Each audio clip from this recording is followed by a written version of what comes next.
Hello my dear loving students, welcome to NMM classes.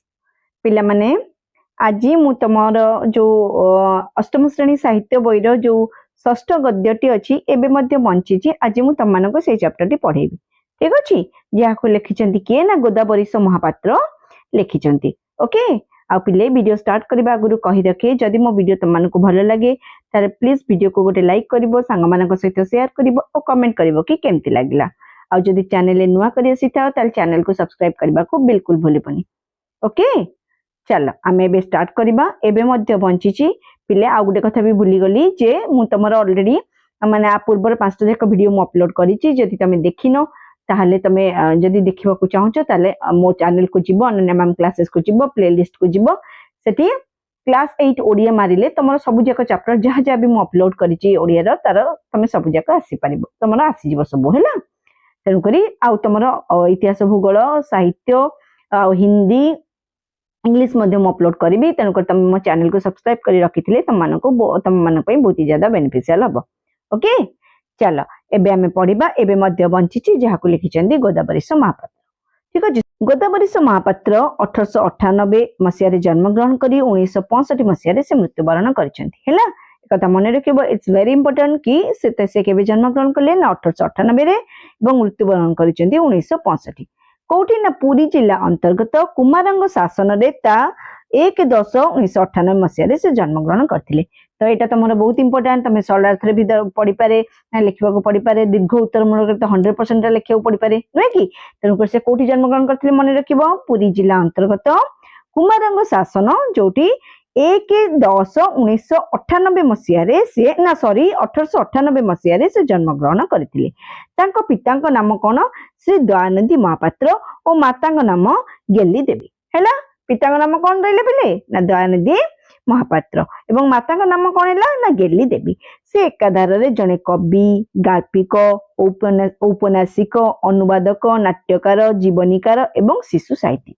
हैला, से एकाधार रे कोन थिले? जने कवि थिले, कविता भी लिखुथिले, गल्प मध्य लिखुथिले, उपन्यास भी लिखंती, अनुवाद अलग भाषा रु निज भाषा को बा निज भाषा रु अलग भाषा को से अनुवाद मध्य करंती।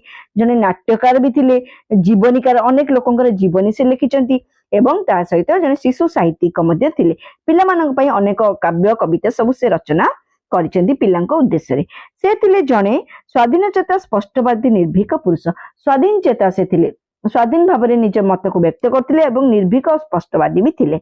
सत्यवादी आदर्श रे अनुप्राणित तांकर गाल्पिक आत्मा स्वच्छंद विचार को आदर्श करि पारथिला। स्वच्छंद भाव में से निजर कोन माने निजर भावना को स्वच्छंद रूप रे बा स्पष्ट भाव रे बा से तांकर सेटा ही तांकर आदर्श, तांकर लेखार आदर्श थिला जे मुक्त कंठरे से भूलटा को भूल एवं ठीकटा को ठीक कहबार दक्षता तांक भितरे थिला। ओके, सामाजिक आर्थिक वैषम्य, सांस्कृतिक विरोधाभास प्रति सचेतन गाल्पिकंकर लेखनी थिला शाणित और तीक्ष्ण। सामाजिक जो विभिन्न प्रकार वैषम्यता थिला, उच्च नीच भेदभाव थिला बा धनी गरीब भेदभाव थिला, सांस्कृतिक विरोधाभास जो पूरा समाज रे जेमती भूल परंपरा सब चलीथिला, ए सब से दृढ़ भाव रे अति शाणित ढंग रे आ तीक्ष्ण माने बहुत ही कटाक्ष करिकि से एको विरोध करुथिले। ठीक अछि, तापरे कोन बिले तांको अभिव्यक्ति सहज, सरल और विद्रूपात्मक थिला। तांकर अभिव्यक्ति बहुत सहज थिला जे पाठक बुझी परिबो, सरल भी थिला एवं विद्रूप माने विद्रूप करिके गो साटायर करिके जाको कहंती ना इंग्लिश रे हम गोटे वर्ड सुनिथिबो त माने साटायर, तो सेमती से कहउथिले लेखुथिले। स्पष्ट, स्वच्छल, प्रभावशाली और हृदयस्पर्शी अभिव्यक्ति तांको सृजनर आभिमुख्य थिला। तांकर जो सृजन माने सृष्टिर आभिमुख्य थिला से स्पष्ट भाव में कहबे, स्वच्छल भाव में कहबे, प्रभावशाली ढंग रे कहबे एवं तांकर प्रत्येक कथा प्रत्येक धाड़ी जेमती हृदय को छुईबो। स्रष्टांक सृष्टि रे मध्य बंका सीधा, कंटा फूल, उठ कंकाल, हे मोर कलम कलम, नीलमास्टानी, एबे मध्य बंचीची, मु दिने मंत्री थिली प्रभृति उल्लेखनीय। ये सब तांकर एटा तुम मन रखिया बहुत जरूरी, परीक्षा रे आसी जाए। बेले बेले गोटे क्वेश्चन आसीबो नीलमास्टानी कहार लेखा, तो तुमको लिखिबा को पड़े। तेणु एटा तुमको मन रखिबा निहाती एसेंशियल तुम मानक पय। ओके, एबे मध्य बंचीची गल्पटी गाल्पिकंकर एबे मध्य बंचीची गल्प संकलन रो आसी अछि। माने तांकर गोटे बही अछि गल्प संकलन, माने सेतरे केते गुडे बही स्टोरी अछि, से बही रो ना ही एबे मध्य बंचीची। ता भितरु गोटे गल्प होछि एबे मध्य बंचीची। एथिरे ओडिया जातिर स्वाभिमान को सुंदर भाव में विश्लेषण कर ओडिया जाति केते स्वाभिमानी से माने विपद रे पड़िले मध्य अभाव अनाटरे मध्य अन्य पाखे हाथ पतेबा को पसंद करे ना एभली गोटे चरित्र को नहीं एठी कौन माने यही गल्परे लेखक ओडिया मानकर स्वाभिमान चित्र यही जो प्रबंध माध्यम ने कहानी माध्यम से दर्शाई छथि बुझी पारिलो। एबे देख पिले आमे विषय भीतर को जीवा। देख एक माने प्रथम दृश्य कौन प्रथम दृश्य रे अछि पिले ना बेणुधर कौन कौन करिवो किछि ठीक करि पारला नाही। एठी जने व्यक्तिर कथा कह जाउची से व्यक्तिर ना कौन ना बेणुधर। तो बेणुधर एठी गाल्पी प्राबंधिक कहउचंती जे बेणुधर कौन करिवो किछि ठीक करि पारला नाही। बेणुधर जो व्यक्ति जनक से कौन कौन करिवो ए परिस्थिति से जानि पारले को परिस्थिति जेते बेले गां जाक लोके बाहरती साहाय्य केंद्र को साहाय्य पाई बेणुधर पिंडारे तुनी होई ठिया हुई। कौन है टिके पृष्ठभूमि कहीदेले तुम मैंने बुझीपार पिले ए स्टोरी रे एथिरे कौन है ना माने किछि अंचल रे कौन ना मरुड़ी पड़ी मरुड़ी रु कौन खाद्य भाव देखा देछि। कौन एठी जो ताको कौन कहती माने जे लोकन को एठी कौन होनी ना खाइबा को मिलू नाही हैला। तो जितेबाला किसी गोटे प्राकृतिक विपर्य हुए कौन हुए बन्या हला बात्या हला तो सेठी कौन करा जाए ना सरकार तरफ सब सरकार तरफ बा स्वेच्छासेवी संगठन मान तरफ कौन सब मिले ना खाद्य बंटन करा जाए चाउल चूड़ा मोमबत्ती दियासिल ये सब मिले मिले कि नहीं। तो से भली गोटे परिस्थिति होईची जे दुर्भिक्ष पड़ी जेहेतु मरुड़ी होईची फसल सब नष्ट हो जाइए तो से अंचल रे दुर्भिक्ष पड़ी से दुर्भिक्ष रे माने जोठी पड़ी जो जो गाँ कथा एठी कुआ जाइची तो से दुर्भिक्ष रे कौन ना आहार केंद्र खोला जाइची बा जो माने ये जो साहाय्य केंद्र सब खोला जाइची।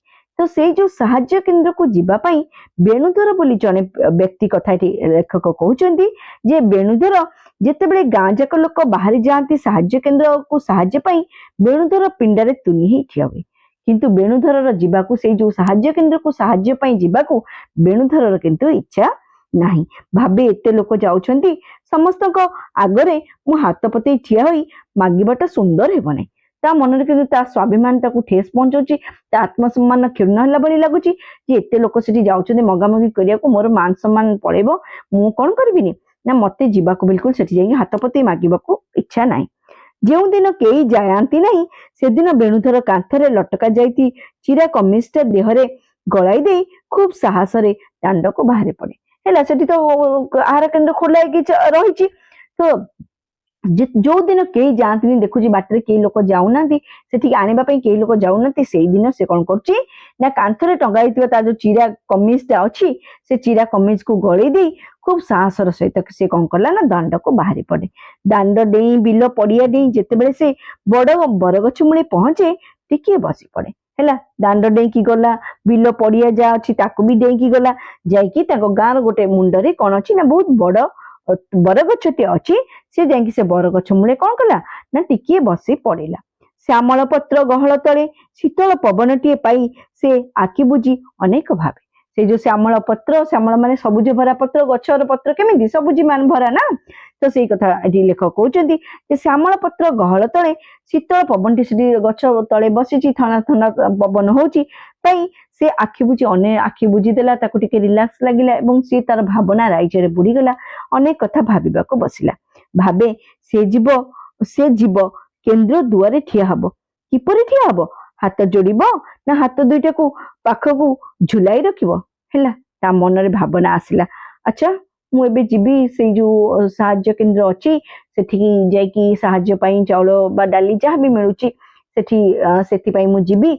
अच्छा जाइकी तांका पाखरे जो ठिया हेबी केमती ठिया हेबी हाथ जोड़िकी ठिया हेबी ना हाथटा को झुलेकी ठिया हेबी हाथ जोड़िबो ना हाथ दुईटा को पाखकू झुलाई रखिबो मुंड टिके नुआइबो ना मुंड को बीर परी सीधा रखिबो पुणी भाबुची मु मुंड नुएकी माने पूरा ग्राटिट्यूड देखेकी जे तमे हमको पई केते माने महान काम करूच बा धन्यवाद ये देकी सेमती ठिया हेबी ना वीरदर्प पर मुंड को करी ठिया हेबी हसीबी ना दुख रे मुंह सुकाई चाहिए केमिति मोर रिएक्शन ता बॉडी मोर जो बॉडी लैंग्वेज अच्छी मोर जो फेस रो एक्सप्रेशन एगुडे सब केमिति हबो ता मन रे एकटा भावना आसुची हैला कारण तार कोठी ना कोठी ता आत्मसम्मान क्षुण्ण होची जे से पाखको हाथ पते मागिबा पई जाउची बोली बुझिला कौन करिवो किछि से स्थिर करि पारे ହେଲା ସେଇଠି ବସି ବସି ଏଇ ସବୁ କଥା ଭାବୁଛି, କେମିତି ଠିଆ ହେବି, କେମିତି ମାଗିବି, କେମିତି କଣ କରିବି, ମୁଁ ମାନ ସମ୍ମାନ ଯାଉଛି, କିଏ ଦେଖିଦବ, କଣ ମତେ ଭାବିବ, ବୁଝିହେଲା।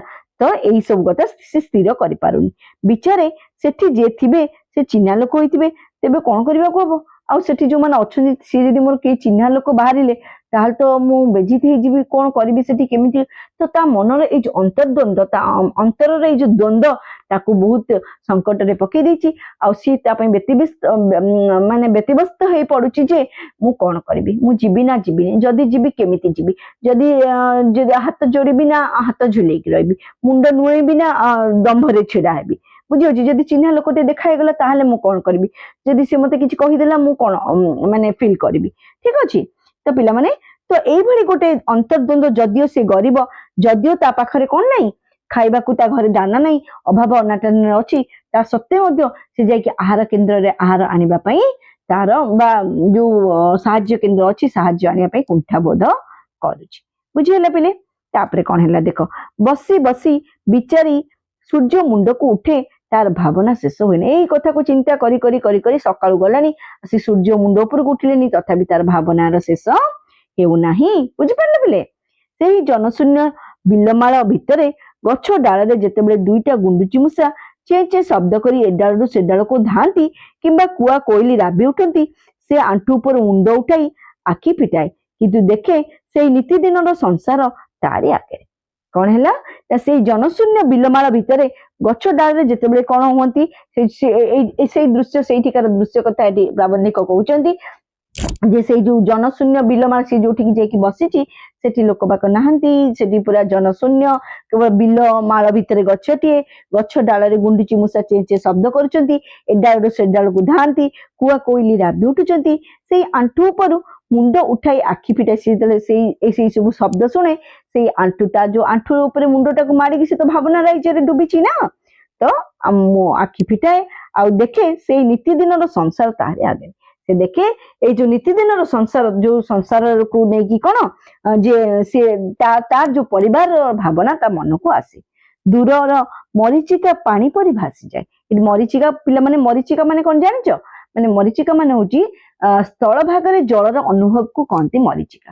ମାନେ ଯଦି ଏମିତି କିଛି ଜାଗା ଅଛି ଦେଖିବ, ମାନେ ଦୂରରୁ ଦେଖାଯାଉଥିବ ପାଣି ପାଣି, ଦେଖିଲା ବେଳକୁ ସେ ଜାଗାଟାରେ କଣ ହେଇଥିବ ନା ସ୍ଥଳ ଭାଗ ହେଇଥିବ। ଏମିତି କିଛି ଜାଗା ଦେଖିବ ବାଲି ଦେଖା ହଉଥିବ, ବାଲିରେ ମାନେ ଲାଗୁଥିବ ଏଇଠି ପାଣି ବହୁତ ଅଛି, ଦେଖିଲା ବେଳକୁ ସୁଦୁ ବାଲି।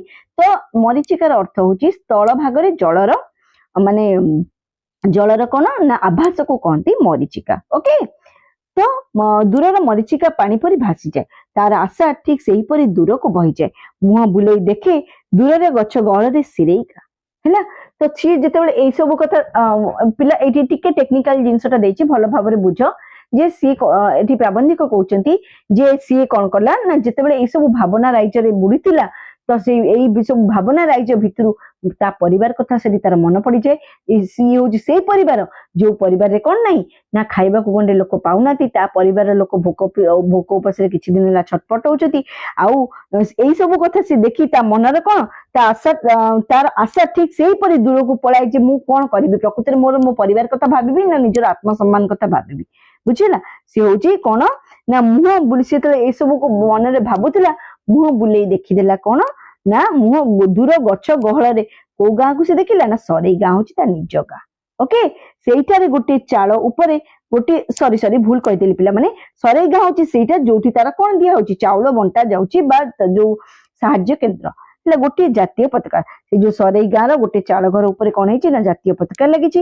ତାହାରି ତଳେ ସ୍ୱେଚ୍ଛାସେବକ, ଦେଶ ସେବକ, ମାତୃପୂଜକ, ଜନନାୟକ, ଦରିଦ୍ର ସାଥୀ ଯେ କେହି ଚାଉଳ ଧରି ବାଣ୍ଟିବାକୁ ବସିଥିଲେ ବୋଲି ମନେ କରେ। ହେଲା। ତ ସେଇ ଯୋଉ ଜାତୀୟ ପତାକା ଲାଗିଥିବା ଘରେ ସ୍ୱେଚ୍ଛାସେବକ ମାନେ ଅଛନ୍ତି, ଦେଶ ସେବକ ଯୋଉମାନେ ଅଛନ୍ତି, ମାତୃପୂଜକ, ଦେଶର ଯୋଉମାନେ ଜନନାୟକ, ଦରିଦ୍ରର ସାଥୀ, ଏକା ଶବ୍ଦ ସବୁ, ଯୋଉମାନେ ଏଇ ସବୁ ଲୋକଙ୍କ ପାଇଁ କାମ କରନ୍ତି ତାଙ୍କୁ ଏଇ ଶବ୍ଦରେ ମାନେ କଣ ଏଠି ପ୍ରାବନ୍ଧିକ କଣ କରିଛନ୍ତି ନା ତାଙ୍କୁ ଆଖ୍ୟା ଦେଇଛନ୍ତି ଯେ କେହି ଏଇମାନେ ସବୁ ବସିଛନ୍ତି ସେଠି ଚାଉଳ ବାଣ୍ଟିବା ପାଇଁ। ଅନ୍ୟ ଆଡେ ମୁହଁ ବୁଲାଇ ଦେଖେ ସେହିପରି ଗୁଡାଏ ଗଛ ଗଳରେ ବାଗଲ ପଡା। କଣ ପିଲାମାନେ, ବାଗଲ ପଡା ହଉଛି ତା ଗାଁ।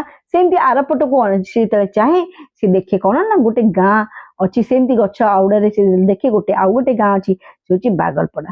ତାହାରି ଭିତରେ ଗୋଟିଏ ଛୋଟ ଚାଳଘର। ସେହି ଚାଳଘର ଭିତରେ କେତୋଟି ପ୍ରାଣୀ, କାହା ପେଟରେ ଅନ୍ନ ନାହିଁ କି କାହା ମୁହଁରେ ହସ ନାହିଁ। ହେଲା, ତ ସେ ଯୋଉ ବାଗଲପଡା ଗାଁ, ତାହେଲେ ତା ଗାଁ କୋଉଠି ହେଲା? ତା ଗାଁ ନାଁ ହଉଛି ବାଗଲପଡା। ସେଇ ବାଗଲପଡାରେ ସେ ନିଜ ପରିବାରକୁ ଦେଖେ, ଅନୁଭବ କରେ ଯେ ଗୋଟେ ଛୋଟିଆ ଚାଳଘର ଅଛି। ସେଇ ଚାଳଘର ଭିତରେ କେତୋଟି ପ୍ରାଣୀ, କିଛି ଲୋକ ଅଛନ୍ତି ଯାହାକି କାହା ପେଟରେ ଅନ୍ନ ନାହିଁ କି କାହା ମୁହଁରେ ହସ ନାହିଁ। ନା ଦାନା ଗଣ୍ଡେ ତାଙ୍କ ପେଟରେ ପଡିଛି, ଯେତେବେଳେ ଯାହାକୁ ଭୋକ ଲାଗିବ ସେ କଣ ଆଉ ହସି ପାରିବ କି? ତ ଦୀର୍ଘ କିଛି ଦିନ ହେଲାଣି ସେମାନେ ଖାଇବାକୁ ଗଣ୍ଡେ ପାଇନାହାନ୍ତି, ଆଉ ତାଙ୍କ ମୁହଁରେ ମଧ୍ୟ ହସ ନାହିଁ। ବୁଝିପାରୁଛ ନା ବୁଝିପାରୁନ? ଦିନେ ନୁହେଁ, 2 ଦିନ ନୁହେଁ, 5 ଦିନ ହେଲା ସେଇ କୁଡିଆ ତଳେ ଚୁଲି ଜଳିନି। ତ ଏଠି ସେ କହୁଛି, ସେ ଭାବୁଛି ଯେ ଦିନେ 2 ଦିନ ନୁହଁ, ଦୀର୍ଘ 5 ଦିନ ହବ ଏଇ ଘରେ, ଏଇ କୁଡିଆ ତଳେ କଣ ହେଇନି ନା ଚୁଲି ଜଳିନି। ସେ ଭିତରେ ଅଇଁଠା ପଡିନାହିଁ। ମାନେ ଚୁଲି ତ ଜଳିନି, ଖାଇଲେ ସିନା ଅଇଁଠା ପଡିବ, ସେଥିପାଇଁ ଅଇଁଠା ମଧ୍ୟ ପଡିନାହିଁ। ଏକଥା ଭାବିଲା ବେଳକୁ ସେ ପୁଣି ଆଖି ବୁଜିଦିଏ। ହେଲା, ଏକଥା ଯେତେବେଳେ ସେ ଭାବେ, ପୁଣି ଥରେ ଆଖି ବୁଜିଦିଏ। ତା ମାନେ ସେ ଆଉ କିଛି ଭାବି ହିଁ ପାରେ ନା ଆଗକୁ, ମାତ୍ର ନିଜ ଭିତରେ ଦେଖେ ଆଉ ଗୋଟେ ଜଗତ।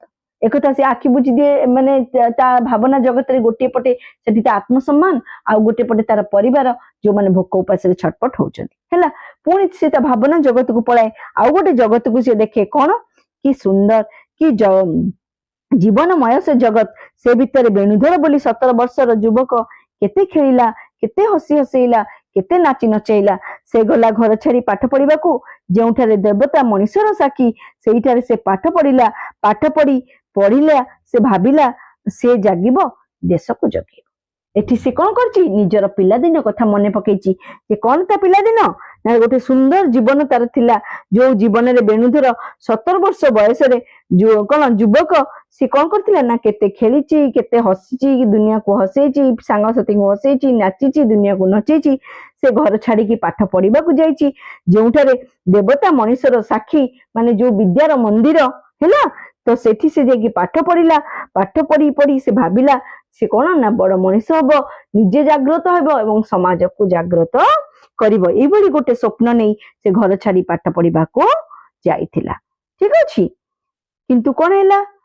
କିନ୍ତୁ ବେଣୁଧର ଆଖି ଫିଟେଇଲା। ସେ ଦେଖିଲା ପୁଣି ସେଇ ଆଖି ଆଗରେ ପୁରୁଣା ସଂସାର। ହେଲା, ଏକଥା ସେ ଭାବିଲା। ଏ ଭାବନା ଜଗତରୁ ଯେତେବେଳେ ଆଖି ବୁଲେଇ ମାନେ ଚାହିଁଲା ବା ଦେଖିଦେଲା, କଣ ଦେଖିଲା ନା ସେଇ ତା ଆଖି ଆଗରେ ସେଇ ଯୋଉ ସଂସାର, ଯୋଉ ଭୋକ ଉପାସରେ ଛଟପଟ ହଉଥିବା ସଂସାରକୁ ସେ ପୁଣି ଥରେ ନିଜ ଆଖି ଆଗରେ ଦେଖିଲା। ସେଇ ଭଙ୍ଗାରୁଜା ସଂସାର ଭିତରେ ତା ପାଠ ପଢା ଅକାଳରେ ଶେଷ ହେଇଯାଇଛି। ସେଇ ଯୋଉ ଭଙ୍ଗାରୁଜା ସଂସାର, ତାର ଅଭାବ ଅନାଟନ ପରିସ୍ଥିତିରେ ସେ ଆଉ ଆଗକୁ ପାଠ ପଢିବାର ସୁଯୋଗ ପାଇନି। ସେଇ ପାଠ ପଢା ତାର ଶେଷ ହେଇଯାଇଛି। ସେଇ ନିରସ ସଂସାର ଭିତରେ ତାର ଆଶାର ଝରଣା ଶୁଖି ଯାଇଛି, ପ୍ରାଣର ରସ ମରି ଯାଇଛି। ହେଲା, ସେ ଯୋଉ ନିରସ, ଯାହା ରସ ବିହୀନ ସଂସାର, ଯାହାର ଖୁସି ନାହିଁ, ଯିଏ 2 ବକ୍ତ ଗଣ୍ଡେ ଖାଇବାକୁ ଢଙ୍ଗ ସେ ପାଆନ୍ତି ନାହିଁ, ତ ସେଭଳି ସଂସାର ଭିତରୁ ତାର ଯୋଉ ବଡ ହବାର ଆଶା, ତାର ଯୋଉ ମଣିଷ ହବାର ଆଶାର ଝରଣା କଣ ହେଇଛି ନା ପିଲାମାନେ ଶୁଖି ଯାଇଛି। ତାର ପ୍ରାଣର ଯୋଉ ରସ, ଯୋଉ ଖୁସି ଥିଲା, ତା ଆନନ୍ଦ ଥିଲା, ସେ ଯୋଉ ହସୁଥିଲା, ଖେଳଉଥିଲା, ତ ସେ ସବୁ ମରି ଯାଇଛି। ସେ ଆସିଛି ଭିକ ମାଗି କେତୋଟି ପ୍ରାଣୀକୁ ପୋଷିବ ବୋଲି। ଏମିତି ପରିସ୍ଥିତି ହେଇଯାଇଛି, ଏମିତି ଦୁର୍ଦିନ ତା ଜୀବନରେ ଆସିଛି, ଯୋଉଥିରେ ତା ପାଇଁ ଆଉ କିଛି ବାଟ ନାହିଁ।